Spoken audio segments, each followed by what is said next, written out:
मेरे जीवन के लिए कितना अलौकिक विलक्षण अद्भुत घड़ी है, जिनको मैं अपना आदर्श मानता हूं और जिनसे मैं प्रेरणा प्राप्त करता हूं, जिनके लिए बहुत सारे शब्द कहे जा सकते हैं और केवल हमारे राम भाऊ प्रबोधिनी के लिए उपाध्यक्ष के नाते काम कर रहे हैं या भारतीय जनता पार्टी के राजस्थान के प्रभारी के नाते काम कर रहे हैं या राज्यसभा के सांसद के नाते उन्होंने काम किया या हमारे राष्ट्रीय उपाध्यक्ष के नाते काम किया या बरसों से जिन्होंने विद्यार्थी परिषद से लेके अब तक हमारे जैसे अनगिनत लोगों को अपनी प्रेरणा, अपने विचार, अपने भाव और पीठ थपथपाने से लेकर के खड़ा करने का जिन्होंने काम किया और जिनका नाम ही इतना सुंदर है।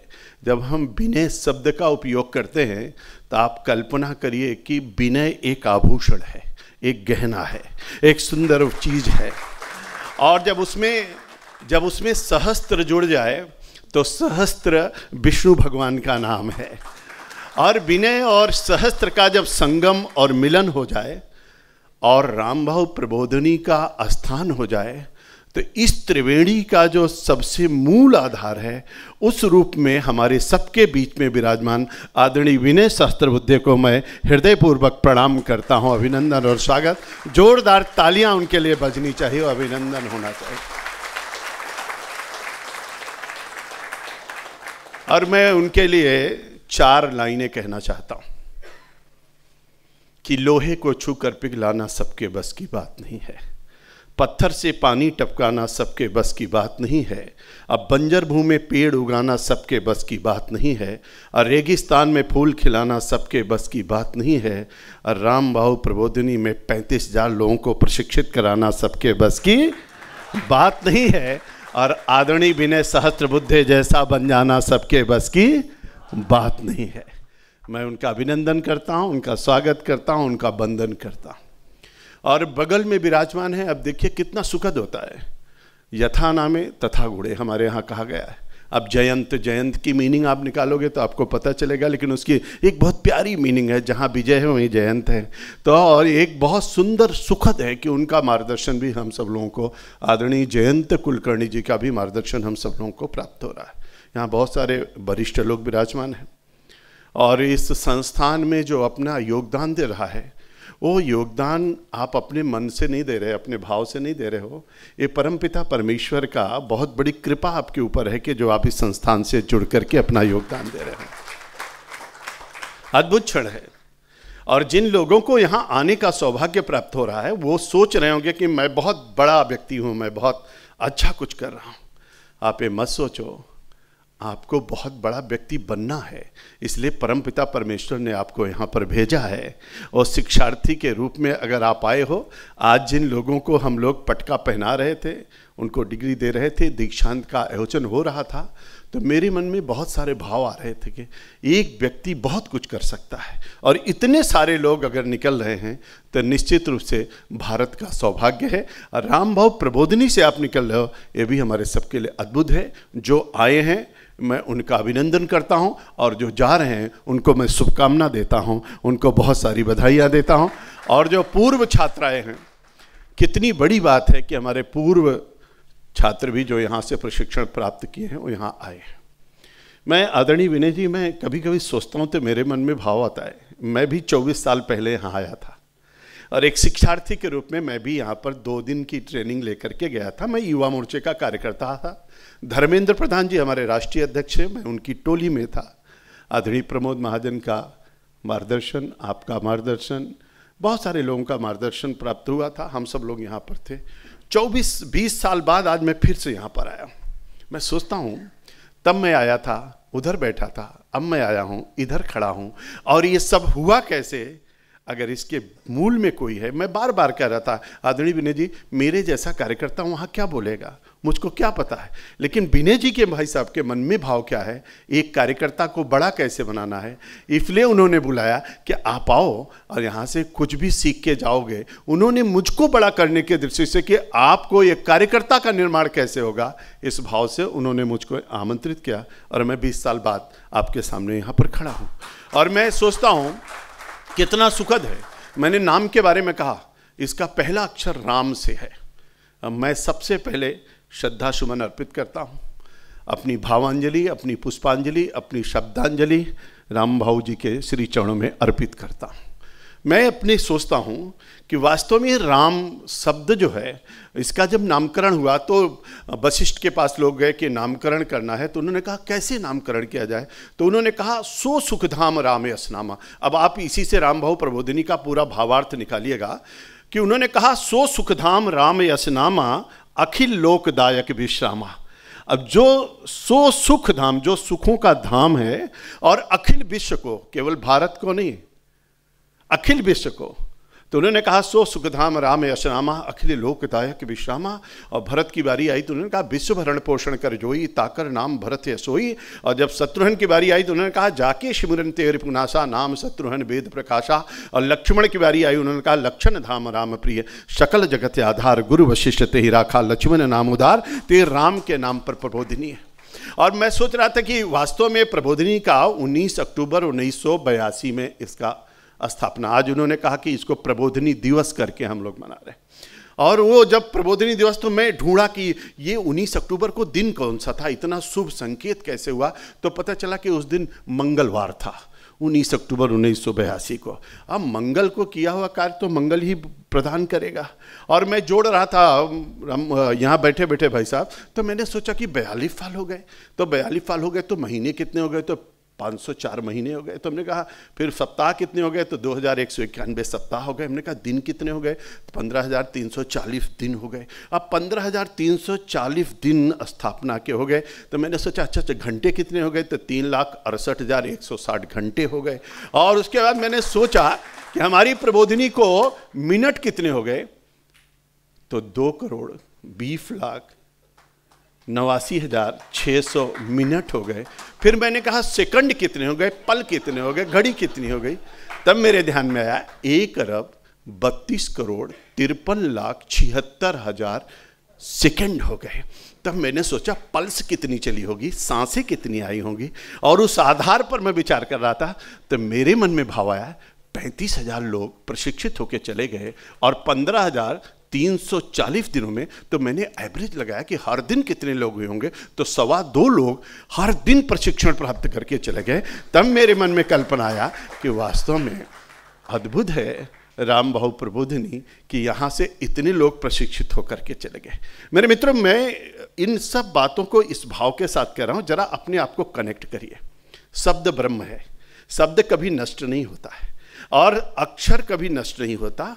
और हमारे यहाँ कहा गया है कि अक्षर अक्षर मिलकर के शब्द बनता है और शब्द शब्द मिलकर के वाक्य बनता है, वाक्य वाक्य मिलकर के पद बनता है, सोपान बनता है, फिर भावार्थ और सारांश पर हम आकर आधारित होते हैं। मेरे आपके सबके मन में बहुत सारी बातें चली होंगी। आदरणीय विनय जी, मैं भी अभी सूर्या जी को सुना, इसके पहले जनरल साहब को सुना, और यहाँ बैठे हुए लोगों ने, आप लोगों ने बहुत सारा प्रशिक्षण प्राप्त किया होगा। मैं आपको थोड़ी दूसरी दुनिया में ले चलना चाहता हूँ। अरे दुनिया जिसको आप देखते हो ना, अभी आदरणीय विनय जी बता रहे थे, बहुत सारे विषय बता रहे, ह्यूमन राइट्स पे जाओ, चिल्ड्रंस पे जाओ, वुमेन पावर पे जाओ, बाकी सब पे जाओ। यहाँ मैं प्रश्न देख रहा था, कैसे प्रश्न लोग कर रहे थे। और दुनिया में किसी भी प्रश्न का उत्तर आप दूसरे से पूछ रहे हो, अरे अपने आप को ऐसा बनाओ कि सारा उत्तर तुम्हारे अंदर से निकले, दूसरे से पूछने की आवश्यकता ना पड़े। कैसे प्रश्न है, कौन सा प्रश्न है। और एक बात ध्यान रखना, मैं आपको सच बता रहा हूं, दुनिया में कोई भी आदमी आपके किसी प्रश्न का उत्तर नहीं दे सकता है। हर प्रश्न का उत्तर खुद बनना पड़ेगा आपको, और हर प्रश्न का उत्तर आपको ढूंढना पड़ेगा। और उसके बनने के लिए आपको नेतृत्व साधना तो आपने की है, लेकिन आपको अपने आप को भी साधना पड़ेगा। और इसलिए मैं हमेशा इस बात को कहता हूँ, भारत की संस्कृति, भारत की सभ्यता, भारत का संस्कार, भारत का अध्यात्म, भारत का वाणी, भारत का विचार, सब कुछ अद्भुत है। जरा उसमें डुबकी लगा करके तो देखो, जब उसमें से निकलोगे तो 24 कैरेट का सोना बन जाओगे और हर चीज़ का उत्तर आपको मिलेगा। और इसलिए आपने जो कुछ प्राप्त किया है वो अद्भुत है, मैं उसमें कोई हस्तक्षेप नहीं करता, वो अद्भुत है, वो दिव्य है और आज के समय में बहुत अनुकूल है। लेकिन मैं आपको थोड़ा ले चलता हूँ दूसरी दुनिया में। आदरणीय विनय जी, भाई साहब, समय का तो कोई बहुत जल्दी में तो नहीं है ना, मैं आपको थोड़ा सा उस तरफ लेकर के चलता हूँ। मैं सभी भावों के तरफ थोड़ा थोड़ा टच करूँगा, ज़्यादा नहीं, क्योंकि समय बहुत कम है।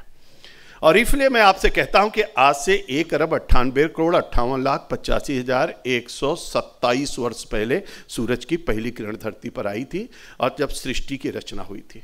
हमारे यहाँ कहा जाता है 4 युग हैं, और वो 4 युग कौन से हैं? सतयुग है 17,28,000 वर्षों का, त्रेता है 12,96,000 वर्षों का, द्वापर है 8,64,000 वर्षों का, और कलयुग के 5,127 वर्ष बीत चुके। हम कहते हैं कि हमारे पंडित जी आते हैं, कहते हैं कुछ ले लो, अक्षत ले लो, जल ले लो, ये शाश्वत है, ये स्वाभाविक है। अगर हम हिंदू मान्यता को मानते हैं तो कहते हैं आर्यावर्ते जम्बूद्वीपे भरतखंडे, और फिर वो उल्लेख करते हैं मनवंतर का, वैवस्वत मनवंतर की बात कहते हैं। तब मैं आपसे कहता हूँ 6 मनवंतर बीत चुका, 7वां मनवंतर चल रहा है। 7वें मनवंतर की 28वीं चतुर्युगी चल रही है, 28वीं चतुर्युगी का कलयुग चल रहा है, कलयुग का प्रथम सोपान चल रहा है। तब भी मेरा भारत था, आज भी मेरा भारत है, और आगे भी मेरा भारत रहने वाला है। इस बात को मैं केवल इसलिए आपके समक्ष रखना चाहता हूं कि जब आप अपनी दुनिया को तलाशने की तरफ निकलते हो तो हमको आपको जरा उधर से देखते हुए आना चाहिए कि भारत सोने का चिड़िया था, ऐसा लोग कहते हैं, हमने देखा नहीं, लेकिन भारत सोने का चिड़िया था। अब उसके बहुत सारे प्रमाण हैं, मैं अभी उस सारे प्रमाण यहाँ पे रख सकता हूँ, लेकिन समय कम है। लेकिन भारत सोने का चिड़िया कब था? जब भारत में भारत के लोगों का शासन था, तब भारत सोने का चिड़िया था। 3री शताब्दी से पहले का भारत, 6ठी शताब्दी ईसा पूर्व का भारत, ऋग वैदिक कालीन भारत, यजुर्वैदिक कालीन भारत, 6ठी शताब्दी ईसा पूर्व का भारत, हमारा भारत कैसा था? अब आप सब लोग आकलन करते होंगे, सब लोग सोचते होंगे, सब विचार करते होंगे। आज जो अभी आदरणीय विनय जी ने कहा कि हमको उन सब चीज़ों को छोड़ना है, अपनी चीज़ों पे वापस लौटना है, और लौट रहे हैं। और इसीलिए जब हम उस बात को आपसे कहते हैं तो इसमें से बैठे हुए बहुत सारे लोग सोचते होंगे कि हम पानी पे चर्चा करते हो, और पानी के बारे में ऋग्वेद के 7वें मंडल में 37 सूक्तियां लिखी गई, और ऋग्वेद के 1028 सूक्तियों का जरा अध्ययन करके देखिए, संपूर्ण ब्रह्मांड आपको दिखाई पड़ेगा। दुनिया के जितने भी वैज्ञानिक हुए हैं वो भारत के गीता, महाभारत और हमारे वेदों के रिसर्च के आधार पर उन्होंने सारी खोज की है। हम आप वहाँ तक पहुँच नहीं पा रहे क्योंकि हमारे आपके लिए दुर्लभ ग्रंथ लगता है उसको पढ़ना और का समझना। लेकिन आज चले जाइए, दुनिया के अंदर सबसे ज़्यादा शोध गीता के ऊपर हो रहा है, लोग गीता पर शोध कर रहे हैं। हमको आपको अगर गीता की बात कही जाए तो आप कहोगे ये पुराने ज़माने की बात कर रहे हैं। आज भी दुनिया के जितने वैज्ञानिक हैं हमारे वेदों से, हमारे यजुर्वेद और अथर्ववेद से एक एक चीज़ निकाल करके दुनिया की सारी शोध करते हैं, और हमको आपको जब दे देते हैं तो हम आप कहते हैं अमेरिका ने शोध किया है, इंग्लैंड ने शोध किया है। अरे किसी ने शोध नहीं किया है, सब भारत ने शोध किया है, सब भारत का है, और उसको ले आकर के हमारे आपके बीच में रखते हैं। मेरे मित्रों, मैं आपसे एक बात कहना चाहता हूँ, यहाँ बैठे हुए सभी लोगों से मेरा निवेदन है। आप में से बहुत सारे लोग यहाँ भी पढ़े हो, बहुत सारे लोग, अभी एक बच्चा सवेरे आया था शिक्षार्थी, उसको हम लोग कह रहे थे तो वो ऑस्ट्रेलिया में पढ़ा है, कोई और बाहर पढ़े हैं। बहुत सारे लोग पढ़ने के लिए जाते हैं, लेकिन ऑक्सफोर्ड यूनिवर्सिटी में खड़े होकर के किसी प्रोफेसर से पूछो कि सबसे प्राचीनतम पुस्तक का नाम बताइए, तो वहाँ का ऑक्सफोर्ड यूनिवर्सिटी का प्रोफेसर भी कहेगा ऋग्वेद, यजुर्वेद, सामवेद की चर्चा करेगा। अगर उससे पूछो कि सबसे प्राचीनतम विश्वविद्यालय का नाम बताइए तो तक्षशिला और नालंदा की चर्चा करेगा। अगर उससे पूछो कि सबसे प्राचीनतम भाषा, जो वैज्ञानिक भाषा, उसका नाम बताइए तो संस्कृत भाषा की चर्चा करेगा। अगर उससे पूछेगा कि अंक की खोज किसने की तो भारत की तरफ इशारा करेगा। अगर उससे पूछोगे जीरो कहाँ से आया तो भारत का नाम लेगा। अगर योग की चर्चा करोगे तो भारत की तरफ दिखाएगा। अगर उससे पूछोगे कि दुनिया का सबसे बड़ा मेला कौन सा, कहाँ पर होता है, तो महाकुंभ के बारे में बात करेगा। अगर उससे पूछोगे दुनिया की कौन सी ऐसी नदी है जिसका पानी सूखता नहीं, जिसमें कीड़ा नहीं पड़ता, तो गंगा मैया का नाम लेगा। अगर उससे आप पूछोगे आर्यभट्ट के बारे में, बराहमीर के बारे में, बाकी लोगों के बारे में, बहुत सारी चीज़ें हैं, तो हर तरफ भारत ही भारत दिखाई पड़ेगा। मेरे मित्रों, भारत के सिवा दुनिया में कुछ भी नज़र नहीं था। आपको पता है अमेरिका की डेट ऑफ बर्थ क्या है? अमेरिका का जन्म कब हुआ है? अमेरिका की खोज कितने दिन की हुई? और ज़रा अमेरिका का ज़रा उठा करके आप देखो, आपको पता चल जाएगा कि 1492 से पहले दुनिया में अमेरिका का नाम नहीं था। और मेरे भारत का नाम कब था? जब दुनिया के देशों ने आंख नहीं खोला था, तब भारत में सब कुछ था। और आज भी भारत में सब कुछ है, आज भी भारत में सब कुछ है। मैं कभी कभी सोचता हूँ आदरणीय विनय जी, अभी आप कह रहे थे कि आप केवल भारत में बात करने से भारत की बात चलेगी नहीं, और इसलिए मोदी जी ने G20 में कहा था, उन्होंने वन अर्थ की बात कही थी, वन फैमिली की बात कही थी, वन फ्यूचर की बात कही थी। ये one earth, one family, one future की बात उन्होंने कही। अब मैं अपने युवाओं से पूछना चाहता हूँ, ये दुनिया कितनी बड़ी है, ये धरती है कितनी बड़ी? जरा आकलन करके देखिए। पता नहीं आप लोगों में से किसी ने देखा है कि नहीं देखा, आकलन किया कि नहीं किया। आजकल हम लोग सब चीज़ गूगल बाबा पे देखते हैं और सब लैपटॉप पे चलाते हैं, सब मोबाइल पर देखते हैं। हमारी आपकी मेमोरी को पता नहीं क्या हो गया। हमारे आपके ऋषि मुनि महात्मा सारे सारे वेद याद रखते थे, सारी ऋचाएँ याद रखते थे, पीढ़ी पर पीढ़ी ट्रांसफ़र करते थे। लेकिन अभी हमको आपको क्या हो गया है, एक बड़ी विडंबना है। और इसलिए हमारी धरती कितनी बड़ी है, ये पूरी धरती 51 करोड़ वर्ग किलोमीटर में फैली है। और उसमें से भी धरती का भाग का कितना बड़ा हिस्सा भारत के पास है? 32,87,960 वर्ग किलोमीटर भारत का भूभाग है। और इस एरिया को अगर अब हम देखें तो दुनिया के एरिया का कितना बड़ा हिस्सा है, तो 2.4%। और दुनिया का पानी हमारे पास कितना है, 4%। और दुनिया की पॉपुलेशन का परसेंटेज क्या है, तो 17 से 18%। और दुनिया की बीमारी का परसेंटेज क्या है, तो 20%। अब आप कल्पना करके देखिए, अमेरिका जैसा देश, उसकी पॉपुलेशन कितनी है, 34 करोड़। और अमेरिका के पास धरती कितनी है, 98 लाख वर्ग किलोमीटर। और भारत के पास कितना है, 32,87,960 वर्ग किलोमीटर। और चीन के पास 95 लाख वर्ग किलोमीटर। और रसिया के पास 1,70,00,000 वर्ग किलोमीटर। अब आप कल्पना करिए, ऑस्ट्रेलिया जैसा छोटा सा पॉपुलेशन वाइज देश, उसके पास 77 लाख वर्ग किलोमीटर। हमारे पास कितना है, 32,87,960 वर्ग किलोमीटर। अभी आप वन अर्थ की बात कर रहे थे कि अब दुनिया में हम ये अभी आदरणीय विनय जी ने बोला, लेकिन आप जरा आपने उठा करके देखिए, हम तो वसुधैव कुटुंबकम की बात कब से करते चले आ रहे हैं। हम तो जब अभी अपने घर में पूजा होती, कथा होती, तो हम क्या कहते हैं, धर्म की जय हो, विश्व का कल्याण हो। हम भारत के कल्याण की बात ही नहीं करते, हम तो विश्व के कल्याण की बात करते हैं। हम कैसी सोच रखते हैं। मैं अपने सभी युवा साथियों से कहना चाहता हूं, अब दुनिया बदल चुकी है। अभी ग्लोबलाइजेशन की बात कर रहे थे, अभी आप कोई भी बात करते हो तो आप केवल अगर भारत के बारे में बात कर रहे हो तो इसका मतलब कि आप सही रास्ते पे नहीं हो। अब तो हर चीज़ दुनिया के बारे में परिप्रेक्ष्य में आपको सोचना और विचार करना पड़ेगा, और उसमें भारत कहाँ खड़ा है ये भी हमको विचार करने की आवश्यकता है। और जब इस आधार पर हम लोग बात करते हैं तो हमको निश्चित रूप से उस भाव के साथ अपने तुलनात्मक अध्ययन को भी देखने की आवश्यकता है। और मैं ज़्यादा विस्तार से उसमें जाऊंगा नहीं, ज़्यादा चर्चा नहीं करूंगा, लेकिन एक बात जरूर कहना चाहूँगा कि आप देखो कि भारत कैसे बदल रहा है, कितनी तेज़ी के साथ बदल रहा है। अब युवाओं की बात होती है, युवा हमारे देश के राजनीतिक दृष्टि से तो अभी अटल जी की चर्चा आदरणीय विनय जी ने किया, और कितना सुंदर लाइन अटल जी ने कहा, राजनीति की रपटीली राहें, अटल जी ने बोला। और अटल जी ने एक बात और कहा था, अटल जी ने कहा, हार नहीं मानूंगा, रार नहीं ठानूंगा, काल के कपाल पे लिखता मिटाता हूँ, गीत नया गाता हूँ, गीत नया गाता हूँ। अटल जी ने कभी हार नहीं मानी। और अटल जी की लाइनें अद्भुत हैं, बहुत अद्भुत लाइनें हैं। पढ़ने आप देखोगे, आज का युवा अगर पढ़ेगा अटल जी को सुनेगा तो एक एक लाइन, एक एक शब्द बहुत मायने रखता है। और इसीलिए जब हम राजनीति की बात करते हैं तो हमारी शुचिता, हमारी पवित्रता, मूल्यों पर आधारित राजनीति, ये सब चीज़ हमारे लिए बहुत मायने रखती है। और जीवन में अनुशासन और धैर्य के साथ अपनी बारी की प्रतीक्षा करना हमारे लिए बहुत आवश्यक है। देखिए, आजकल की दुनिया बहुत फास्ट हो गई है, हमको आपको बहुत तेज गति से चलने की आवश्यकता है। अगर हम लोग पिछड़ गए तो हम उस स्थान पर पहुंच नहीं पाएंगे।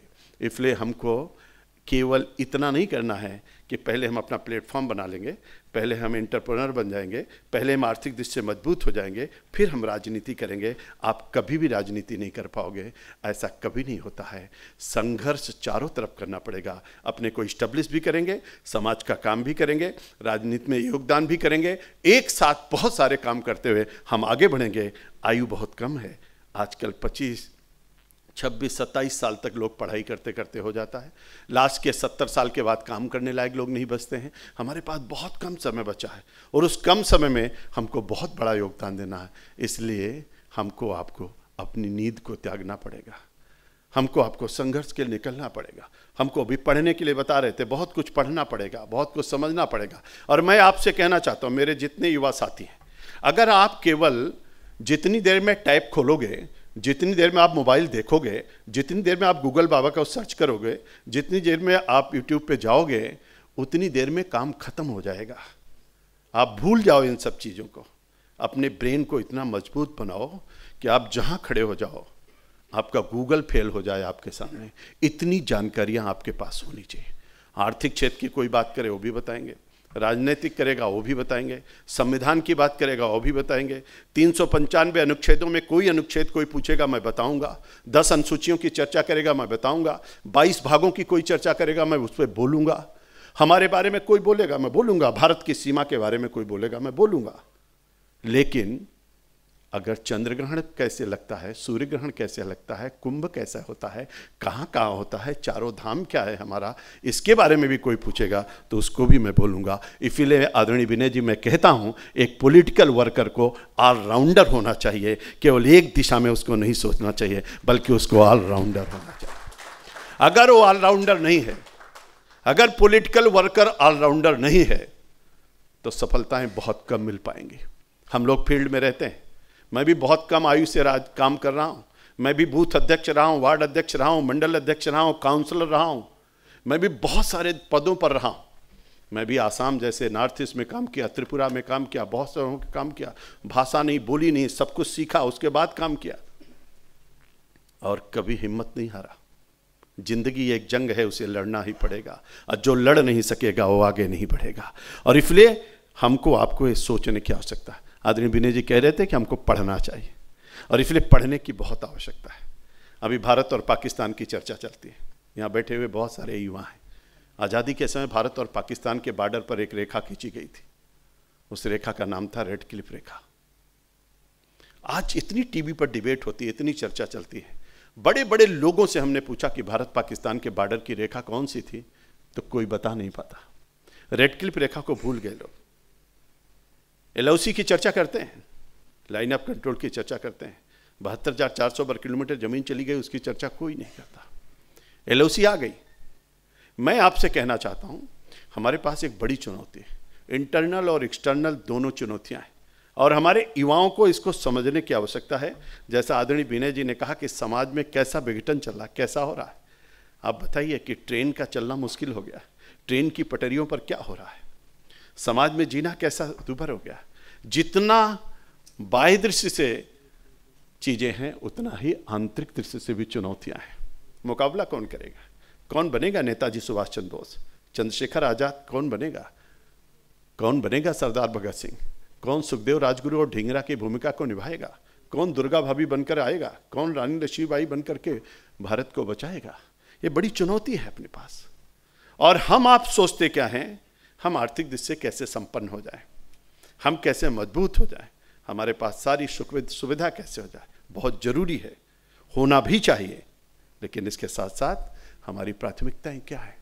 आज मैं आपसे आदरणीय विनय जी भाई साहब, मैं सोच रहा था तो मैं देखा 3,323 किलोमीटर हमारे पाकिस्तान का बॉर्डर है आज की तारीख में, और 3,488 किलोमीटर हमारे चाइना का बॉर्डर है, और 4,096 किलोमीटर बांग्लादेश का बॉर्डर है, और हमारे बर्मा का बॉर्डर 1,643 किलोमीटर म्यांमार पूरा है, और नेपाल का बॉर्डर 1,774 किलोमीटर हमारा नेपाल का बॉर्डर है, और भूटान का बॉर्डर 605 किलोमीटर, अफगानिस्तान का बॉर्डर 106 किलोमीटर, और ये सब जोड़ करके, और समुद्री सीमा जो 7,516 किलोमीटर हमारी है, और कुल मिलाकर के 22,816 किलोमीटर जो हमारी सीमा रेखा है, उस सीमा रेखा का बहुत बड़ा भाग असुरक्षित सा हमारे पास है।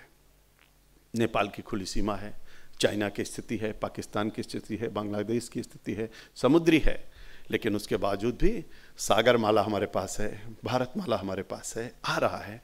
मोदी जी ने जब से आए हैं तब से भारत की तस्वीर बदली हुई नजर आती है। एक सुरक्षित भारत, एक मजबूत भारत, एक अद्भुत भारत दिख रहा है।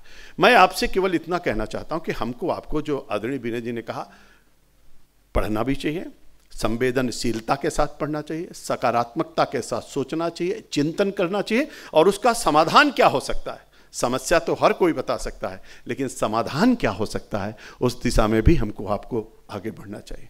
अभी मैं सवेरे लाइब्रेरी देख रहा था, लोगों ने बताया 18,000 पुस्तकें। आप कल्पना करिए 18,000 पुस्तकें हैं, और अभी भाई साहब ने कहा पूर्व छात्र कोई पढ़ने के लिए आया नहीं। 700 शोधार्थी और 300 शोध पत्र जो हमको बताया गया, तो 300 शोध पत्र, 700 शोधार्थी और 18,000 और 35,000 शिक्षार्थी यहाँ से चले गए, यानी एक बहुत बड़ी पूंजी है, एक कल्पना के परे है। भारत तेजी के साथ आगे बढ़ रहा है, भारत बदल रहा है। मेरे नौजवान मित्रों, मैं अपने सभी युवाओं से कहना चाहता हूँ, अरे मेरे वतन के हमराही जागीर हमारी धरती है, लाखों सपूत इस दामन में फिर भी आहें क्यों भरती है, मर मिटने की परवाह नहीं घायल परवाना जलता है, और जिस ओर जवानी चलती है उस ओर जवाना चलता है। हमको आपको संकल्प के साथ आगे बढ़ने की आवश्यकता है। और इसलिए ज़्यादा विस्तार से कुछ कहना नहीं चाहता हूँ, लेकिन इतना आप सबसे अनुरोध है, निवेदन है कि एक एक छात्र के पास 100 तारीखें आपके जबान पे, आपके टिप्स पे होनी चाहिए। 15 अगस्त 1947 को क्या हुआ, 1 जनवरी 1948 को क्या हुआ, याद होना चाहिए। 18 अप्रैल 1950 को लियाकत समझौता में क्या हुआ, 61 और 62 चाइना के युद्ध के समय क्या हुआ, 1 सितंबर 1967 को जब भारत और पाकिस्तान का युद्ध हुआ तो क्या हुआ, 23 दिन तक युद्ध हुआ चला, 23 सितंबर 1967 को क्या हुआ, हमको आपको समझना चाहिए। शिमला समझौते में क्या हुआ, ताशकंद समझौते में क्या हुआ, 25 जून 1975 को क्या हुआ, एक एक घटना। अभी तो मैं इधर की बात करता हूं, हमको आपको ऐसे 100 तारीखें कम से कम हमारे टिप्स पर होनी चाहिए, और जिसको लेकर के हमको आपको बातचीत करने, मोटिवेशन कहाँ से आएगा, प्रेरणा कहाँ से आएगी, ऊर्जा कहाँ से प्राप्त होगी, इन सब चीज़ों को लेकर के हमको आपको विचार करना चाहिए। सामाजिक भी पढ़ेंगे, राजनीतिक भी पढ़ेंगे, आर्थिक भी पढ़ेंगे, सीमा रेखा को भी देखेंगे, नक्सलवाद को भी देखेंगे, माओवाद को भी देखेंगे, भिंडरवाला को भी जानेंगे, सिमी को भी जानेंगे, लश्कर तोयबा को भी जानेंगे, जैसे मोहम्मद को भी जानेंगे। पूरे देश की उन सभी चीज़ों का अध्ययन भी करेंगे, उसका समाधान निकालेंगे, और भारत के लिए सदैव तत्परता के साथ खड़े होने का संकल्प भी लेकर के चलेंगे। ये भाव हमारे अंदर होना चाहिए, और इस भाव के आधार पर जब हम लोग सोचेंगे, विचार करेंगे, तो बहुत कुछ चीज़ें हमारे आपके सामने आएंगी। आदरणीय विनय जी, बहुत जलवायु का बात आप सवेरे कर रहे थे जब टहल रहे थे, आपने कहा कि क्लाइमेट जो चेंज हो रहा है उसके कारण से बहुत सारी समस्या हो रही। मैं अपने सभी युवा साथियों से कहना चाहता हूँ, मेरे जितने भी युवा साथी यहाँ पर हैं उनसे सबसे अनुरोध करना चाहता हूँ। जब देश आज़ाद हुआ था तो देश की आबादी जो थी, पहली जनगणना जब हुई थी तो 36 करोड़, 1951-52 में पहली जनगणना आई तो 36 करोड़ लोग थे, और उस समय भारत के पास जो पानी था वो प्रति व्यक्ति पानी 5,177 घन मीटर था। आज घटते घटते वो पानी घट करके 1,411 घन मीटर हो गया। पानी तेजी के साथ जमीन में भी घट रहा है, और नदियों की स्थिति भी बहुत खराब हो रही। इसीलिए अटल भूजल योजना आदरणीय मोदी जी ने चलाया, जल जीवन मोदी जी ने चलाया। मैं आप सबसे कहूँगा, यहाँ का तो वातावरण बहुत अच्छा है, लेकिन पूरे भारत के अंदर जंगल कितने, 11% पर हम स्टैंड कर रहे हैं। 33% मिनिमम होना चाहिए, और जल संचयन की स्थिति खराब हो रही है, और इस कारण से देखते देखते आर्सेनिक और फ्लोराइड बढ़ रहा है, कैंसर की बीमारी बढ़ रही है, मीथेन गैस, क्लोरोफ्लो गैस, और इसके साथ साथ कार्बन डाइऑक्साइड, और ओजोन की परतों में छेद, क्लाइमेट चेंज, ये सब कुछ जो हो रहा है, इन सब चीज़ों पर हम सब लोग मिल करके एक बार विचार करेंगे, और इसलिए जल संचयन भी करेंगे, वृक्षारोपण भी करेंगे, जलवायु परिवर्तन में कैसे हम इसको ठीक कर सकते हैं उस भाव को भी लेकर चलेंगे।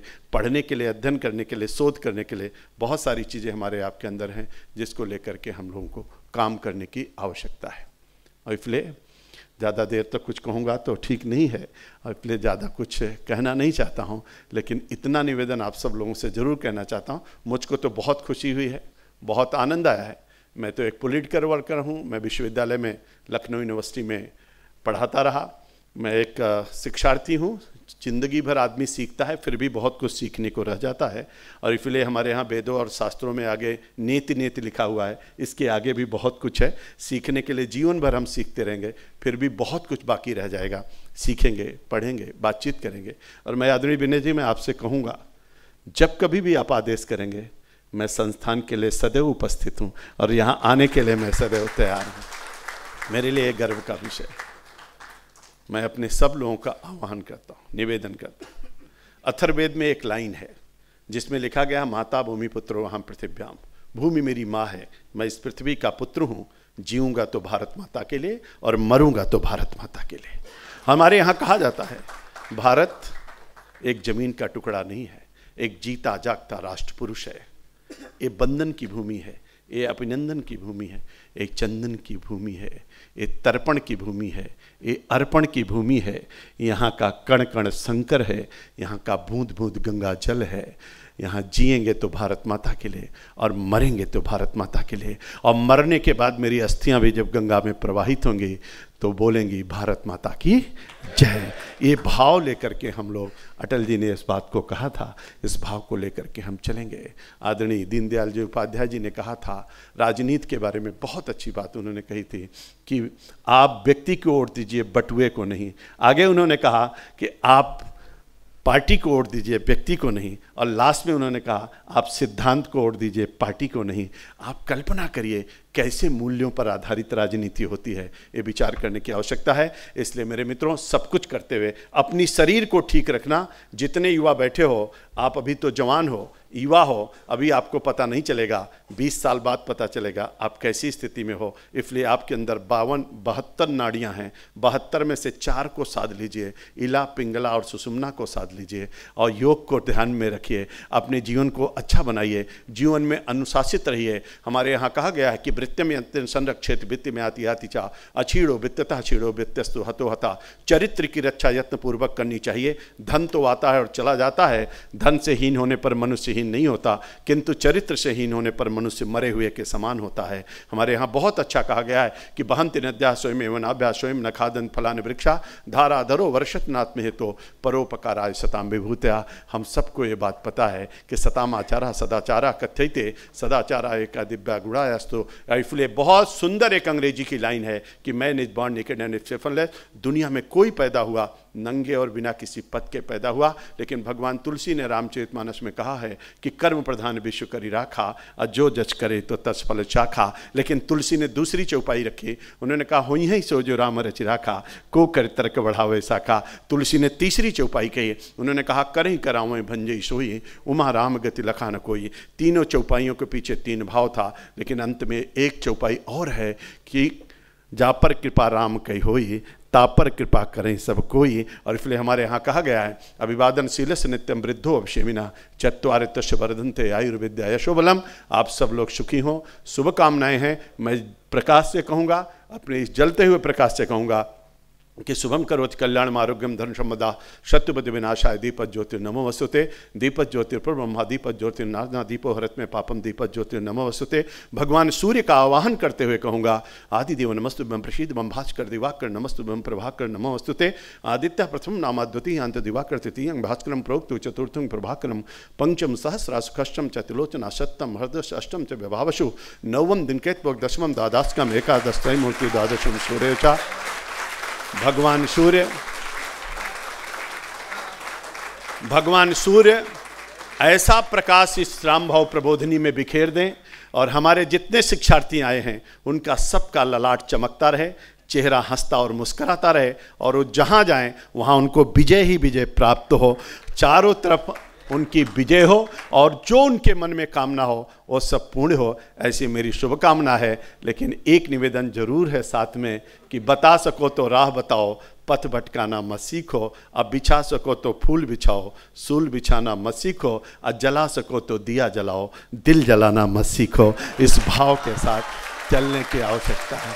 हम सब लोग इस भाव के साथ चलेंगे, पूरे उत्साह के साथ, पूरे ऊर्जा के साथ, पूरे सकारात्मक भाव के साथ आप सब लोग चलेंगे आप सबको बहुत बधाई, ढेर सारी शुभकामनाएं। आदरणीय विनय जी भाई साहब का बहुत आभार, बहुत धन्यवाद कि आपने मेरे जैसे छोटे से व्यक्ति को यहाँ पर आने के लिए कहा। आपका धन्यवाद। आप सबको मेरा प्रणाम, बहुत बहुत धन्यवाद। जय हिंद, जय भारत, जय श्री राम।